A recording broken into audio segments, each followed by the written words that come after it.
Hello, YouTube. It's been a minute. It's been almost exactly a month since we last got together here. Sorry for my absence. I'll include a little bit of a life update at the end of the video if you're interested for that. Also, speaking of, if you want to jump around in the video, I'll leave some time codes down below so you can jump to the part that interests you most about the Sigma 12mm f1.4 DC Contemporary. That's what we're talking about today. I'm on a bit of a Sigma kick, and again, I'll talk more about that at the end of the video. So anyway, 12mm f1.4 DC Contemporary, a wide angle APS-C lens in the Contemporary series. Let's go through what we're going to talk about today, and then we'll get into it. So I'll start with a disclaimer about how I have this lens right now before release. We'll talk about specifications. We'll talk about ergonomics and build quality. We'll talk about image quality, sun stars, and bokeh. And then my recommendation for this lens. So if you have questions about this lens, if you have experience with this lens, again, leave them in the comments and let's have a conversation. So let's start with a disclaimer. This lens is a loaner from Sigma. They've been good about loaning us some lenses in the recent past. And I do have to return this lens when all is said and done with this, with my time with it. And then also they have not seen this video before publication and had no input into it. So thanks to Sigma for getting us access to this. All right, let's start with some specifications about this lens, what this lens is, and what's so kind of cool about it. So we'll get started there. So first, it's tiny, teeny tiny. It's about 2.7 inches in radius or diameter, and then 2.7 inches long. So it's not a very big lens. It's very light as well, 8.3 ounces, but it feels a lot lighter than that. It's hard to describe how light this feels. And then the minimum focusing distance is about 6.8 inches from the to the sensor, which is about 4 inches from the front of the lens. So you get really nice and close. And then the price is going to be $629 US. This is APS-C, so it is available for Sony E-mount APS-C cameras. You can put it on their full frame cameras. It'll go into crop mode. Fujifilm X-mount, which is APS-C, and what I have, that's the version I have because I have Fujifilm cameras, and then the Canon RF mount, they're APS-C cameras as well. So the smaller mount, and this will be available about a week after this video comes out, which will be September 4th. So it's getting here soon. It's a good value, I think, and let's talk about some more things about this. So again, as the specifications, as I read them off, this is a tiny lens. It's very tiny, very light, and it's their contemporary lens, which is their very high quality plastic construction. Let's get into construction and ergonomics and talk about some really interesting things about this lens that is new or maybe unique in contemporary lenses in Sigma. So let's take a look at that. So first, if you look at this image here, you'll notice something different for a contemporary lens. This is a first in my knowledge, at least for APS-C mirrorless contemporary lenses, and that is the addition of an aperture ring. So you got a clicked aperture ring on your lens here, which is really cool.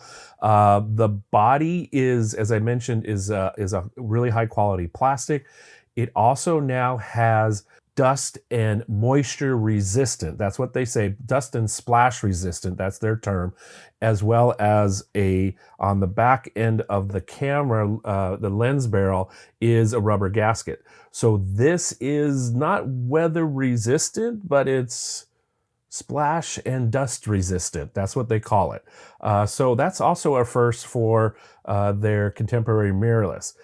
As I look at this lens, it's just a teeny bit from the Art series lenses, which are their top quality lenses with metal construction.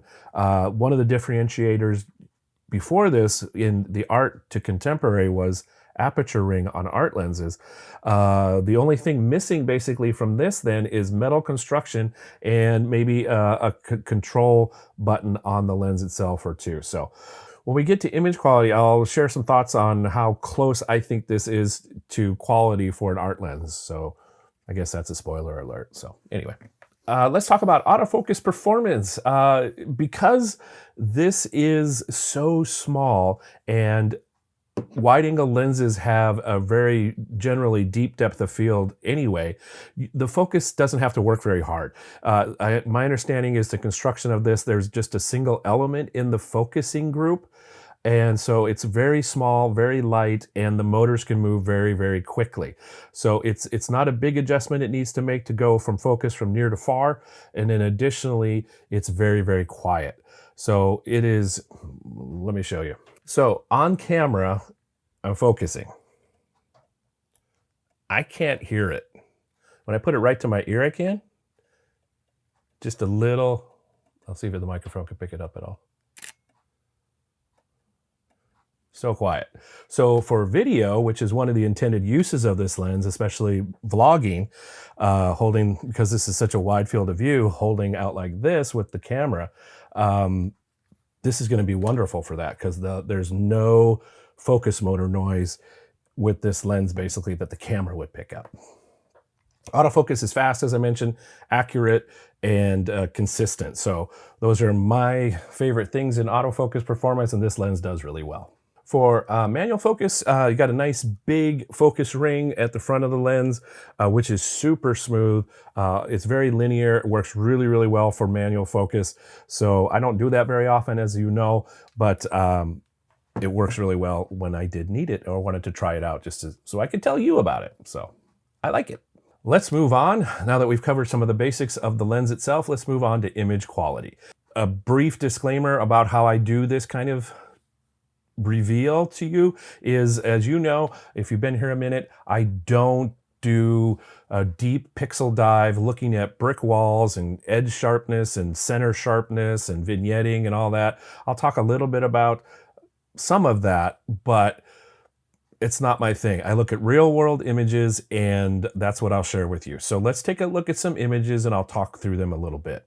So let's start the conversation about image quality with an acknowledgement of how Sigma approaches using the camera to do some of the corrections versus doing it all optically. So Sigma does lean into using camera corrections to address specifically, usually vignetting and chromatic aberration type things. So that's one way you can have a smaller, lighter, and therefore a little bit less expensive lens, is if you have less elements that need to correct for all those optical things, and if you can lean into doing it computationally in the camera. So here's an example. So this photo of this leaf down low on the ground, and the camera's down close and low to it. This is with my edits on top of everything. So here's with the profile correction at f1.4, and here's the same edit without the profile correction. So there's all your vignetting. So vignetting is pretty common with any lens that is large aperture. It's just kind of the nature of the beast. But again, you can correct some of that.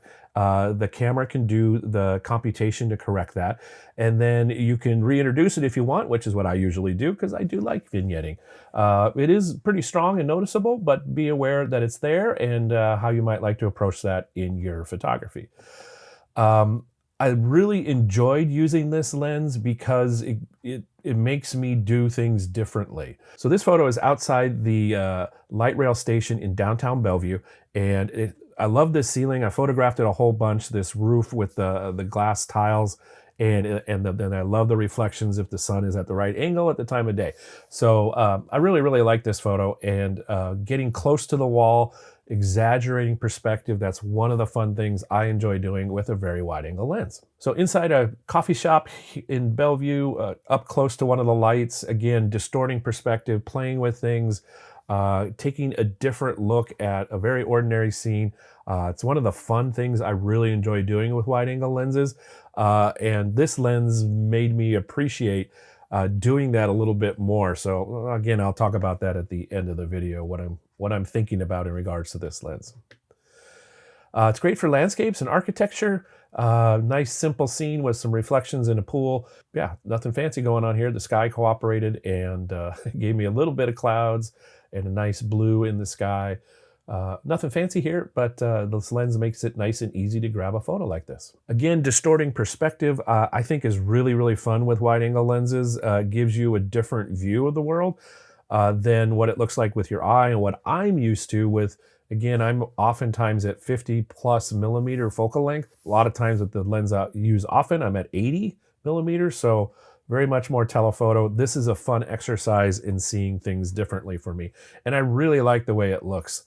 It's a fun lens to use. It's so small and light. It's easy to carry around, and yeah, that's no complaints there. Next, let's talk about sun stars. I have to create some environment to create sun stars, but the sun was cooperative on this day, and this lens is awesome at sun stars. You don't need any branches or intersections to make it. Just the naked sun will give you this sun star. This is at f8, so you don't even have to go to f11, f16 to get this nice sun star. So you get the 9-bladed aperture that gives you 18 points on the star, and it's just fun to play with. I think it just adds a nice extra element in your photos if you've got the sun or any other point light sources. It just helps create, again, a different element of the story. It's not the way it looks when your eyeball's looking at it, so it makes it unique, which I think is one of the fun things to do with photos. And last one here with, again, light rail station outside of downtown Bellevue, and we get the sun star in those roof tiles. Related to sun stars, let's talk about bokeh. Usually, as I've mentioned before, wide-angle lenses don't have much in the way of bokeh because they have very deep depth of field. So the three factors, easy factors to talk about in creating depth of field, or if you don't already know this, if you do, go ahead and skip, are the focal length of the lens. So wider will have deeper depth of field, more in focus. The second factor in determining depth of field is how close you are to your subject, and how close your subject is to the background is the third element. So if you can create more separation from your subject, and then they have the camera closer relative to the subject, you'll get blurrier backgrounds, no matter what lens. So the aperture is another factor, the fourth factor, which is the larger apertures, larger aperture opening, smaller numbers will give you shallower depth of field. So this lens goes to 1.4, so that's a lot of light. It's a large opening relatively, which means you should get depth of field. You should get shallow depth of field. Let's take a look at what it looks like and how you can do it. It doesn't do it in every photo because, again, those factors, if you have a lot of distance to your subject and a lot of distance to the background, you'll not have much shallowness in depth of field. Everything will be in focus. But there's ways to play with that, which again is a fun exercise, at least it is for me. So let's take a look at that. So up close to this fence signage, which has got some nice texture to it. So the background here at f1.4 goes nice and blurry. You can see we get nice blurry balls of light in the background, and you get this nice smooth transition from in focus to out of focus. This yummy cookie I had in the coffee shop, just up close to it. So the nice thing about that minimum focusing distance of about 4 to 5 inches from the front of the lens is it creates more relative distance to the background. So here again at f1.4, that background goes blurry, even though I'm at a wide angle lens. And then last, just a couple examples here in my office of my string lights. f1.4, you get these nice round, large balls of light, the bokeh balls. And then as you stop down to f5.6, those balls of light get much, much smaller. So that's some thoughts on bokeh, sun stars, and image quality. I'm really impressed with this lens. Let's talk in summary now. And before I do that, again, a reminder, if you have any questions you want to ask me about this lens, please let me know in the comments below and I'll do my best to answer those. So here's the thing. I don't need another lens, but after using this, I might need another lens. I really enjoyed using it. It's so small, fun, and light, and fast autofocus and near silent autofocus. I really, really like the image quality. Again, I'm not testing sharpness in corners or center. I just like the way it looks. I really like the way it renders images, at least the way when I edit it, I think they look pretty doggone nice. So in my opinion, if you're thinking about needing or wanting a wide angle lens, this is one to consider, especially if you're on an APS-C system. This would be a really, really strong contender. The combination of that quiet autofocus and quick autofocus, it's small, it's light, you got an aperture ring on there. really good build construction, and then excellent image quality. It's just an all-around great package. So given all that, size, weight, value, quality of images, quality of construction, my plan is to get one of these. It'll not be a lens I use often, but when I need it, it'll be just the right thing. So I plan to get one of these in the future, and so I don't know if I can give it a better review than that. I really enjoyed using this lens. So let's move into a life update thing, and then I'll let you go. So short life update is, well, let's do a lens update first. Lens update. The two most recent videos I've done have also been Sigma lenses. So let's say this is the third in a trilogy. So I did a review first on the 17-40 f1.8 zoom lens, and then I did a review on the 16-300 f3.5 to 6.7 zoom lens. These are mine now. I bought them. I enjoyed using them so much that I bought them both. Again, I don't know that I can give a better review than saying these lenses need to be in my life. This one's probably the 16-300 is going to be on Debbie's camera quite a bit. Although I'm going to the fair in a couple weeks for a photo meetup, and this will be my daytime lens because it does everything I need, and then I can avoid FOMO. So that's the lens update. Let's talk about a life update, and that life update is as of spring quarter, which ended in June of 2025. I'm no longer teaching at Highline College, so I decided the time was right to move to full-time at Kenmore Camera. So I'm full-time social media manager there now. So that's one of the reasons I haven't been around YouTube as much as I've been busier, and weekend rhythms have changed a little bit. So finding time to create these videos is a little more complex. Related to that, if you still want to see my face on YouTube occasionally, a little more frequently, our Kenmore Camera has, we've started a YouTube show called Between Two Light Stands. I host it with one of the managers at the store named Vinny, and we're doing that about every other week now. We're on a off week this week, and then we'll be back soon. So go subscribe to that if you're interested. I'll leave links down below for that as well. So that's a little bit of a life update. I'll jump into a deeper dive on a life update in a future video. If you have any questions, let me know. That's always a good conversation. So let's wrap this up. So I'm really, really impressed with these Sigma lenses. I own two of them. I'll have the third one sometime in the near future. So there you go. If you have questions, let me know. Thanks again for watching. Thanks for hanging around. I look forward to seeing you in a future video. So until I do, I hope you stay safe, stay well, and have fun creating photos. Bye for now.